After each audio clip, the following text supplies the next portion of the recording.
Syederalun pasca Lebaran Idul Fitri 1443 Hijriah, harga ikan basah di Kabupaten Aceh Besar masih mahal.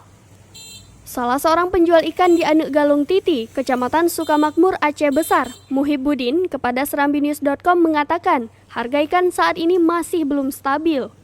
Ikan tongkol jenis sisik dari Rp35.000 per kilogram naik menjadi Rp45.000 per kilogram. Ikan sumbo dari Rp30.000 per kilogram naik menjadi Rp40.000 per kilogram. Sedangkan harga udang basah stabil di kisaran Rp60.000 per kilogram. Harga ikan belum dapat dipastikan sampai kapan stabil karena masih dalam suasana Lebaran Idul Fitri. Sekilo? Hah? Tongkol sekilo? Tongkol sekilo 45. Sisik?